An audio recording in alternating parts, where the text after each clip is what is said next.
Hello everybody and welcome to a new video. Today we will be talking about a few tips and tricks on PC game and how to make it better. This video will be made whole, however I will make a few segment videos in case you may want to discover specific parts of it. So yeah, let's get started. Okay, first tip is you have to install your NVidia drivers if you're using NVIDIA, and a recommended way to do it is by downloading NV clean install. Link will be in the description, and that way you can okay, so you can select, for example I have GTX 980, you can select manually or automatic via the internet, and it will download it automatically for you. Next, you can select which drivers you want or which part of the drivers you want. The unnecessary ones can be excluded. I would recommend to use the recommended option for better results. For example, usually NVIDIA tries to put trackers in your installation, but this time with this tool we don't need to. We just get it directly. And without any unnecessary programs or anything like that. So yeah. Okay, so another tip would be to use the application called Everything. Okay, so Everything gives you the ability to search for anything in the computer. Literally anything. You can search anything related to Witcher 3 and boom, automatically found. And you can even click and open the directory. So yeah, if you want to find anything in your computer, use Everything. And replace it from the normal search because it's usually way slower. And there is even methods to delete the normal Windows search, which you can find in other videos. Okay, another tip for gaming or using Windows on the PC would be to use Reicon. Okay, what is Reicon? Reicon is a program where you can save the state of your icons in your desktop in case they get messed up, because sometimes we want them organized and they get messed up. What you want to do is you want to save it as a profile. You can even put it on a USB or something and save it on a cloud. And here, if I mess up my icons, let's say, and press it, it will just reorganize them automatically. Okay, so another tip is if you're using Discord or something like that, there is actually many versions of Discord. There is with Discord Standard, Discord Public Test, which you can find if you scroll down, or Discord Canary, which is even more beta. So Canary is more like alpha, PTB is beta, and then Standard is of course the official. Each one of those can take a different account, and recently there is a feature where you can actually switch between accounts. So yeah, I hope this will be useful too. Okay, so another tip is to use,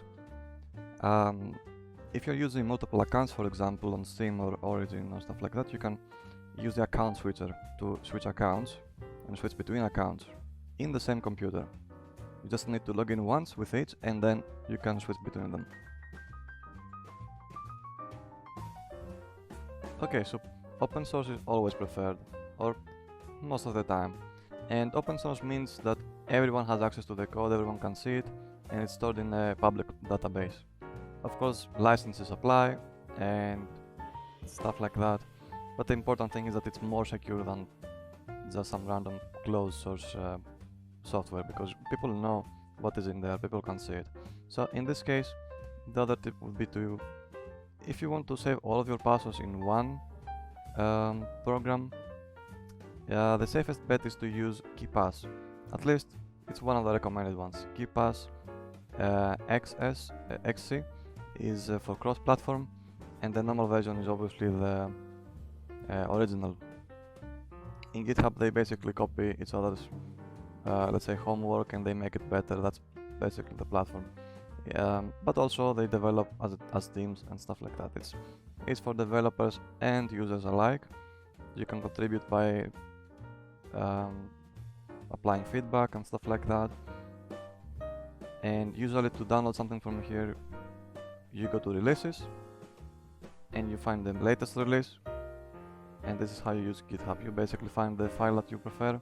If you're using Windows 64, then Windows 64. exe is recommended, but zip is also recommended because you can just uncompress it by right clicking on it. And yeah, that's basically it. Now this program uses your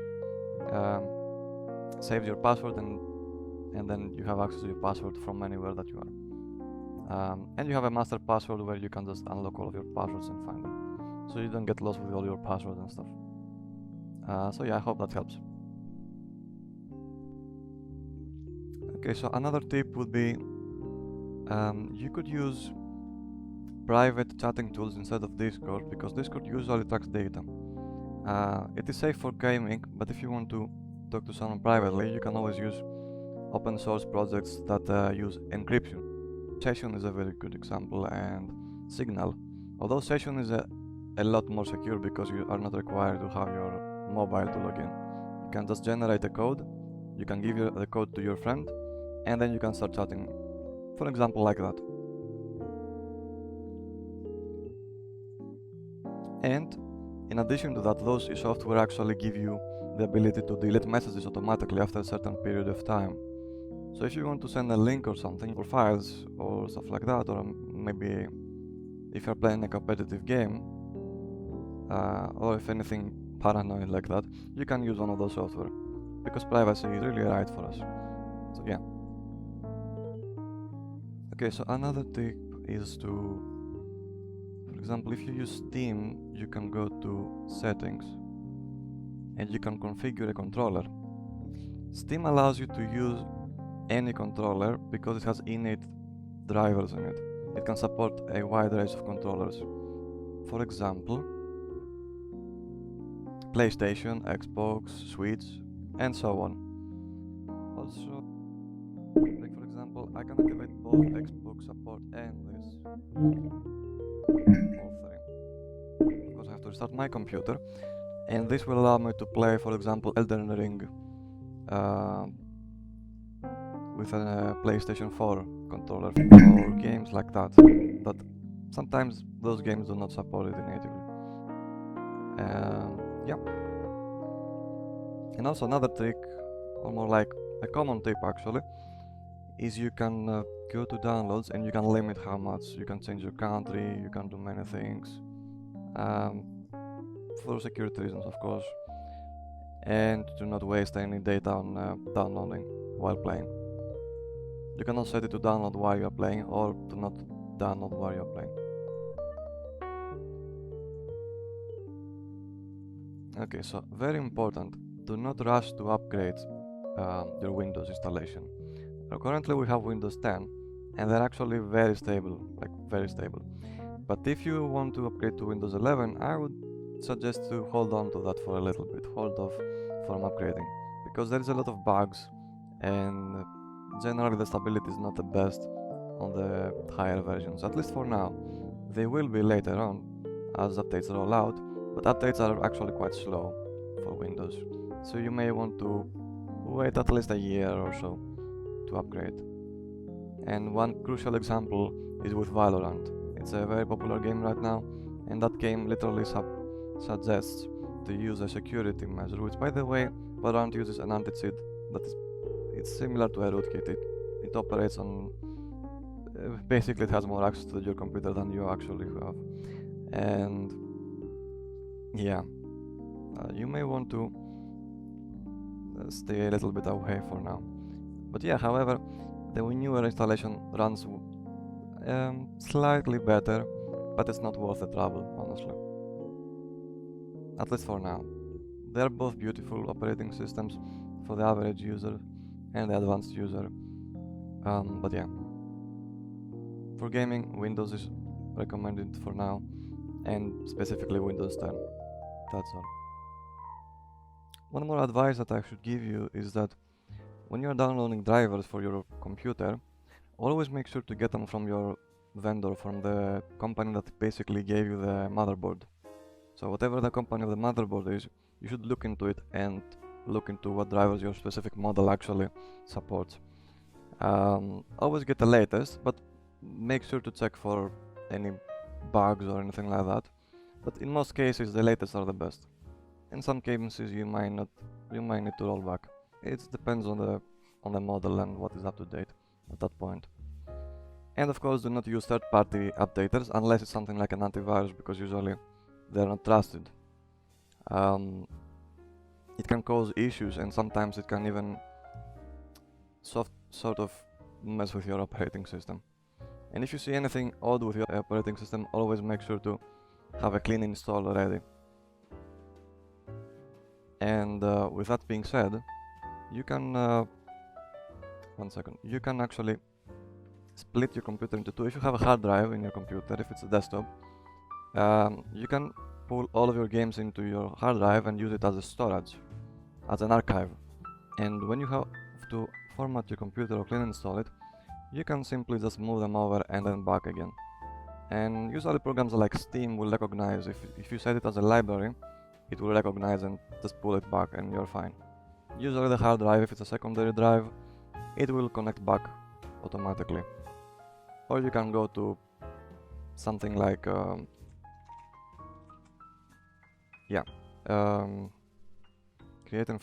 okay, so in this one you can manage your partitions, your hard drives basically, and you can make new ones, you can merge other ones and stuff like that. So yeah, I hope this is helpful too. Okay, so if you're on Windows, you may also want to open your antivirus and add your game folders. If you are installing all games in one folder, then add that folder into the exceptions, and you can just add your folder and you're good to go. This usually helps with games that don't load. For example, if a game takes a while to open, then that might solve your issue. Okay, so this is a very important tip, and personally it has saved my time a ton. So what you can do, I have made another video about it, but it was recorded with a text-to-speech, so it might not be the best. So basically what you do, and I will probably make a separate video for that because it takes a long time to explain, is you make a folder and you call it, let's say, saves, and then you drag and drop all the saves that you have on your computer. You have to know their location, and then you make a custom junction link. For that we need a separate guide, so I will make sure to post another guide at some point, so make sure to subscribe for that. However, there is a guide about that which is a little complicated, and the point is, what you do is you link, it's like a shortcut, you shortcut all of your saves, you put them in one folder, you have them synchronized with a cloud such as Megasync or Google Drive, but usually Google Drive doesn't work the best, so you may want Megasync for that, which is from Mega Upload, as some of us know. And what it does is it links them back to the original source, so the game will think that the save is there, but actually it is redirected into this one folder, and that's how you load your games basically, or your saves. And this will always keep them safe because they're always synchronized with your cloud. And this is in case, of course, Steam or other platforms like that may mess up with your save. This will save you a ton of time and of course a ton of frustration. Okay, so another tip is to, usually if you're gaming you may want to close your browser completely, and you can do this from right click and task manager here on the bottom, and you can find, like, for example, Edge or Chrome, and you can right click and delete it. Usually that does it, otherwise you have to go here and right click and end the tree, process tree. This usually does the trick though. And the reason why you want to do that is because sometimes the browser will consume more resources from the graphics card. It is a little bit, but it's still important if you want to maximize your performance. Okay, and here's a tip for performance. Okay, so let's say you're in a game and you want to maximize the graphics while still having a decent performance. First of all, always know that if you encounter tear lines in your games, like lines that basically they split the screen in some way when you move the camera or stuff like that, This is called screen tearing, and screen tearing happens when the frame rate is not in sync with the monitor refresh rate. So your FPS is basically not equal the hertz of your monitor. What you want to do in these cases is either activate something like, for example, in graphics in games usually you see VSync. You can activate that, and if you have a G-Sync or FreeSync monitor and it is compatible with your graphics card, then you can activate that instead and you will be fine most likely. There are guides online for that, but you may also want to do something different, because sometimes you may encounter a hiccup. Basically, if the frame rate is lower than the hertz of your monitor, basically if your monitor is 60 hertz and you have less than 60 FPS, what will happen is you will start encountering some hiccups, some bumps. It will not be consistent, you will feel it, and this is only or usually when you have VSync on and not above 60 FPS. So you can use VSync with above 60 FPS, and if it's not 60 FPS, then you have to lower your graphics in some way to make it possible for your graphics card to be able to run that in consistent frame rate. So basically to always be 60. In some cases, stuttering, which is that bump that happens, or that inconsistency, can happen also from hardware issues, but most likely not. This is the worst case scenario, and usually you may want to check if your Windows is operating fine. If it is a clean installation of Windows, then that is not a problem, that is not the case. And then what you want to check out is if it's possible for the drivers. Maybe they are not up to date, so check your drivers. And then if that's not the case either, then it may be your BIOS.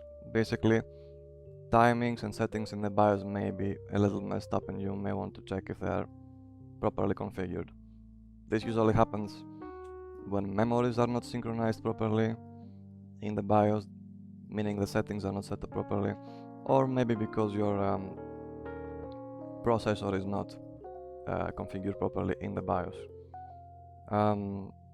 It can also be because of your power supply, or in some cases it can even be your faulty driver.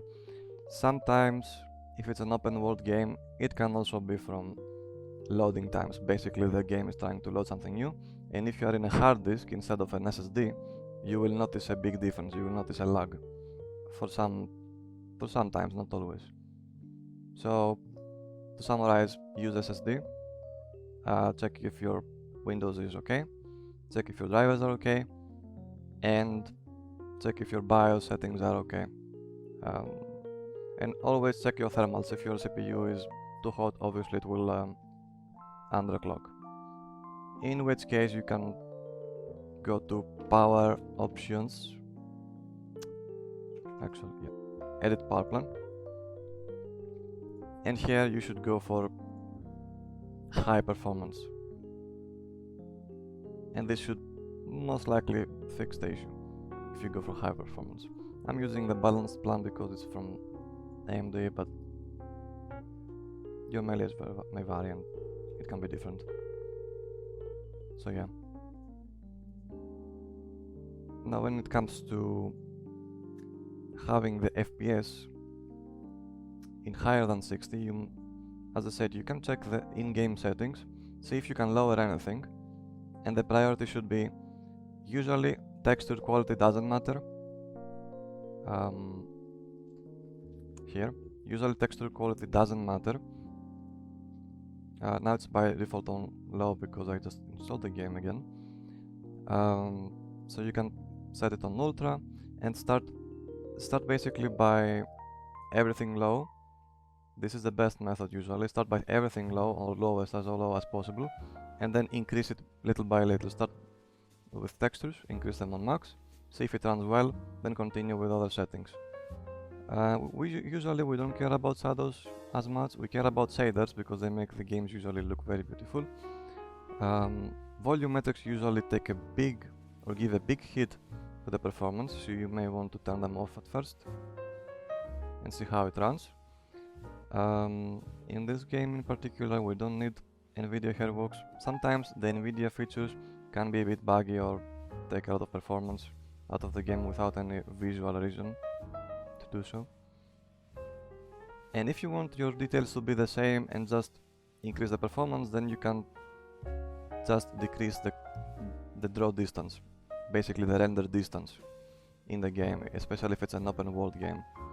And if it's not in settings, then you may want to go into your files and check online. Maybe there is a guide that you can follow to configure the in-game files so you can decrease the distance. For example, here I can decrease the distance that the grass is rendered, and that will give me a huge FPS boost without any problems. Like, the game will look more or less the same. And sometimes this can even give us extra room to increase the quality by adding mods and stuff like that if they are supported. If you're playing in a game, you may be prompted to have full screen or borderless or windowed. Usually we prefer borderless. If you're using borderless, any settings from your NVIDIA or AMD drivers for graphics will not apply. Windows basically takes over and makes everything even out. That's why you don't have the problem of alt tabbing between applications. It's because it's running on Windows as though it's a program. If you're going full screen, the driver will take full control of the application, and it will take full control of the screen that you are using it, and will show it will only show that game or program in that monitor, and it will apply anything from the control panel of your driver. So yeah, I hope that helps. Yeah. Okay, so here's another tip.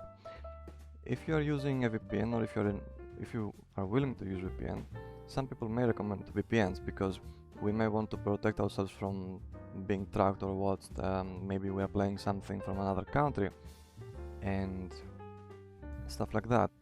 In this case, sometimes you don't need to pay for VPNs. There is free VPNs out there that will most likely be okay. Some of them have limits, some of them do not have limits. If you are using the browser and you only need the browser, you can just install an extension for the browser, and it has a free VPN usually. Or you can use this one. It's called Cloudflare Warp. It's a DNS, and the DNS will basically act, at least this program will act as a VPN. So yeah, in this case you don't need a VPN, you already have one, and you are protected.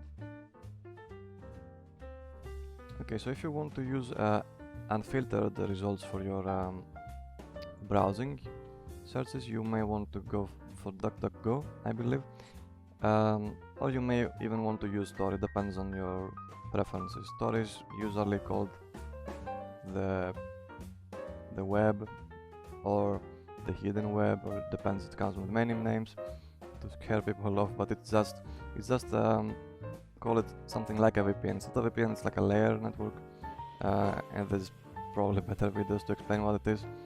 But usually if you want to make a safe search, you can use that with DuckDuckGo. And for example, here's the next tip. You may want to download Afterburner or MSI Afterburner. This is a utility for overclocking by MSI, but it also comes with Riva Tuner, which is very important for the next step. So let's download that. Okay, so here we have Riva Tuner. You want that included. Install it wherever you need to, of course. At some point it will ask you to download Riva Tuner statistics. Press OK, and done. Now you can open it, you can run it, and overclocking I wouldn't recommend without knowing what you're doing. But what is important is here you can have, some people you may see that have benchmarks and use something like graphs to see what they have in FPS or CPU usage and stuff like that. This is one of those utilities. This is the most popular and the most widely used, at least for now. You can configure it as you like. There's always tutorials about that stuff. Now what we care about most now is with this one, it's usually referred to as RTSS or Riva tuner. You can set a frame rate limit, and usually this helps with stuttering and stuff like that, though for me personally it never worked successfully, but for some of you it may. Now what it also gives you is the ability to have an FPS meter on the corner, and it's generally a very useful tool. However, some game companies may tell you that this is not a good tool because it interferes with games. In some cases it might do that, it depends on the game and optimization. Again, some games have not the best optimization, or they may conflict with some programs, so be aware of that. But yeah, if in some cases you may want to use to not use VSync, if you don't want to use a VSync, you can set a custom limit here of 60 FPS if your monitor is 60 Hz, and so on. It depends on your setup, and your results may vary. So yeah, I hope that helps too. Okay, so if you want a tool or an application just to see your FPS and not having to interfere with a program or a game, then you may want to use Fraps. This is a very old program, and it's usually meant for games to record videos and stuff like that. Oops. It's a very simple tool, and you can use it to, as I said, record, and it has an FPS meter, which is very handy when you want to just right away, very quickly check your frame rate. Now, as said before, another tip would be to use your SSD, if you have an SSD, depending on where you are playing from, and use it as a playing machine. It depends on the game, of course. Some games prefer SSD, some games do not have a problem with hard drive. Open world games, usually you want to run on an SSD. If you notice too much stuttering or random lagging when you're loading areas, then you may want to consider an SSD. Anything more than an SSD is not necessary, but it would of course make some difference.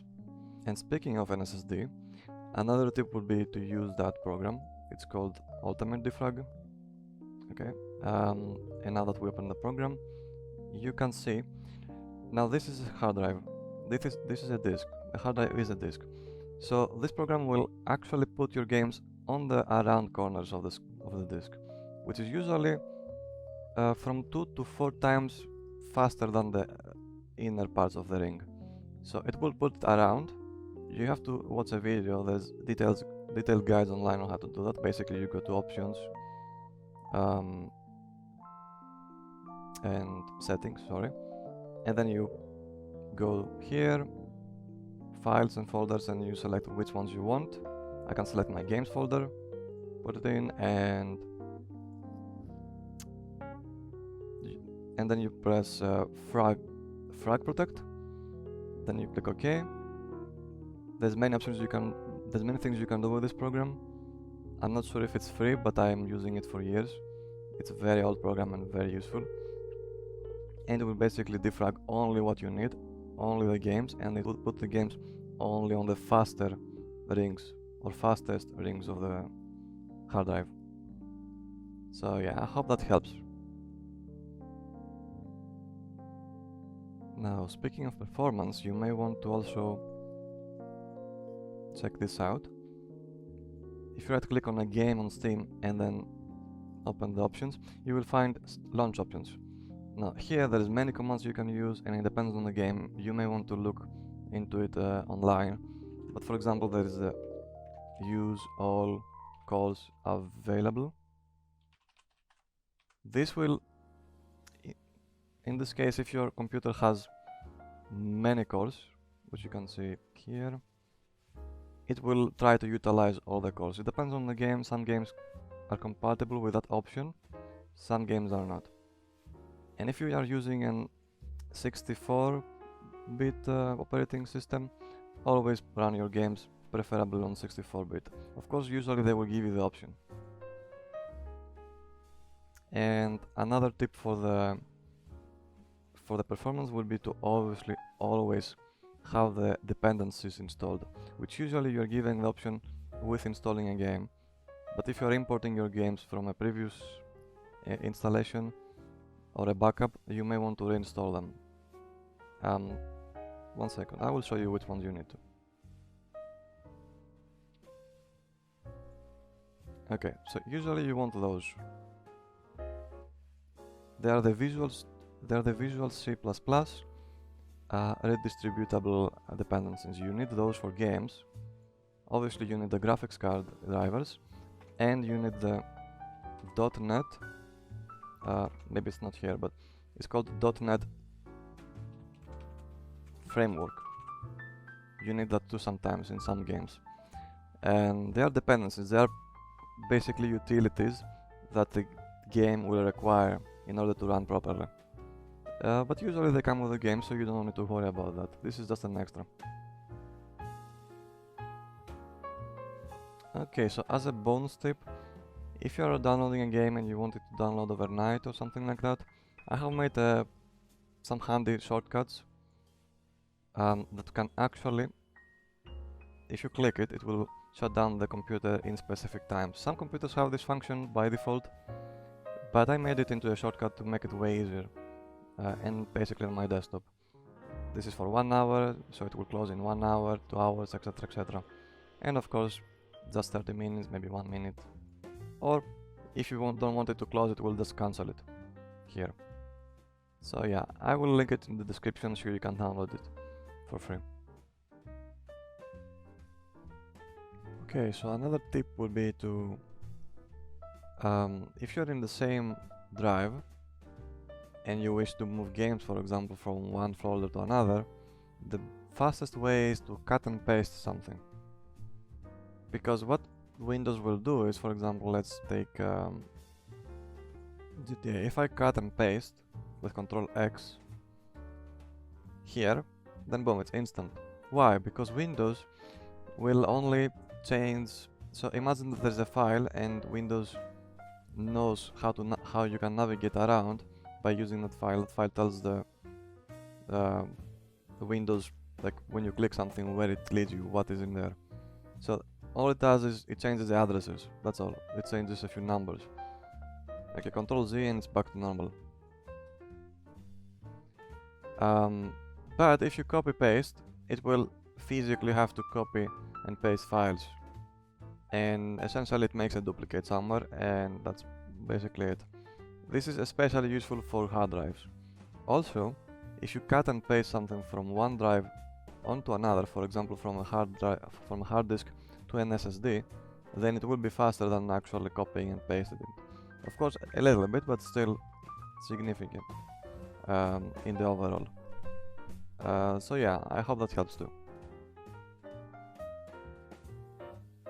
Okay, another tip would be to perhaps, if you're interested to expand your experience with a game, you can consider modding. Modding is a huge deal. Actually, there are a lot of communities on modding, and you can find particularly interesting mods that really extend your experiences, or even the graphics sometimes. For example, there is a lot for Witcher or other games like that. The most popular games are Skyrim and Fallout, Oblivion, and games like that. They're basically a ton of people who are contributing to the community, and they expand onto the game. One of such websites is Nexus Mods, but of course you can find many others. And usually you may also want to use one of those to even fix performance in the game. Some people can contribute by uploading a fix for a game or something like that, to fix a bug perhaps that the developers left out or something like that. So yeah, you may want to look into it. Okay, so a tip to finding cheap games is to, usually if you go for example to Steam, you can check on sales on Steam and see if they are available. If there's any sale, then good. Usually vendors and publishers will have their own sales, but there's also seasonal sales and stuff like that. You can find some games for very cheap. Some games go for 90% almost, but usually they are the ones that are played the least. Popular ones that are actually worth the money usually will not be on sale, or they will be for a very small amount or smaller, but this is not always the case. And another advice would be to go to online shops and maybe check out. There are some legit shops and some questionable shops, so you may want to do your research. I have posted another video about it. You may want to be careful.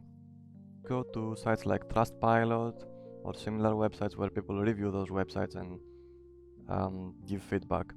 And also check for sellers if they have high scores. That is sometimes, not always, that doesn't mean that they're always trusted, but sometimes you may want to check if they have high scores and overall. Now, that being said, I usually personally check out on websites like Instant Gaming and perhaps other websites. Generally, you can check all of them at once on specific websites like All Keys. Here we are. There's many websites like that. Also, there is sites that rent or sell used games, so it depends on the game really and what you would much prefer. Of course, I would recommend to wait for sales if you want to buy them for cheap, because you can just play other games. And if you're on YouTube and you are worried about spoilers, just press the not preferred or not recommended or not interested buttons, depending on your platform, on the video, and it just will not show you any similar videos until you actually are interested to. The algorithm will detect that and it will know. So you don't have to worry about spoilers if you just press that you are not interested in those contents. Okay, we previously talked about cheap games, but how about free games? There is a ton of free games on the computer, and you can just find them by going to Steam or other platforms, or even Google, and checking for free games or videos even. There's also very cheap games that by default are very cheap, and if you don't want to use any money at all and you want a rich library, then you may know by now, but Epic Games usually rolls out every week 1 or 2 games for free, and usually they're quite good. Sometimes we even got Grand Theft Auto or GTA 5 for free. But yeah, this is basically my library. It's quite huge. This is what I got so far. This literally 12 pages worth of free stuff. Some of them of course are already free, but most of them are paid. XCOM 2, you can see I have collected, and they give them every week. Yeah, some of them maybe here some. Okay. Yeah, as you can see, I have Tomb Raider, Torchlight. I'm not sure if it's free already, but yeah, it was free when it rolled out. There's a ton. There's really a ton of games. Rocket League is already free, by the way. Saints Row, GTA.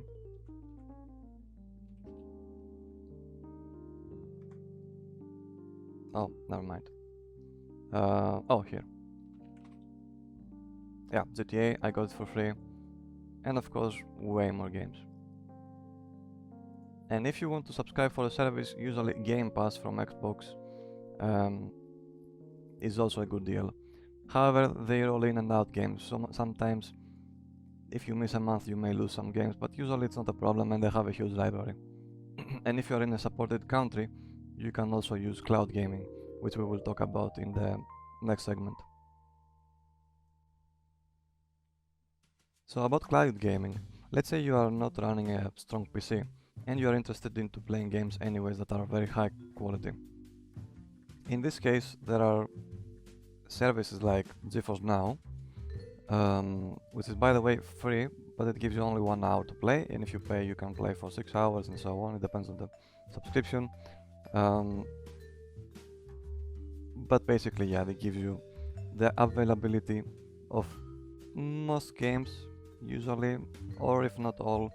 There's a lot of them that have quite good graphics, If you already own your games, you can simply log in and play them via that service.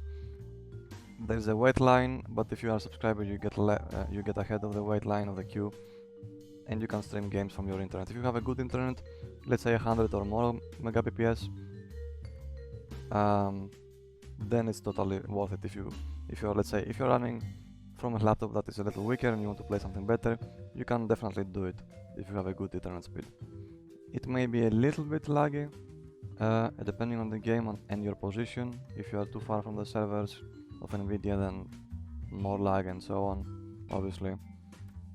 But yeah, and you are given a very good build. You're basically streaming a game, playing it real time in a very strong computer. So yeah, I hope that helps. Now, if you're a competitive gamer and you want to have better performance, I would recommend green tea. That might be that might seem silly, but it's one of the alternatives to coffee, and it helps with concentration and clean focus.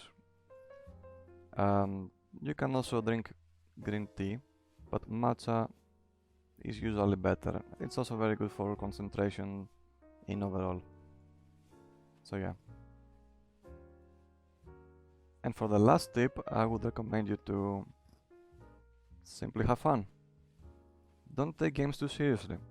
They're here to sometimes be our friends, sometimes to be our frustration, but in the end of the day, they're games and they are meant to provide us with entertainment. And in all seriousness, that's what we are here for quality and entertainment. And if you want to support good quality entertainment, always support what actually gives you the most fun. Always allow yourself to have fun. Life is too short after all to waste on worry. So yeah. Thanks for watching and have a wonderful day.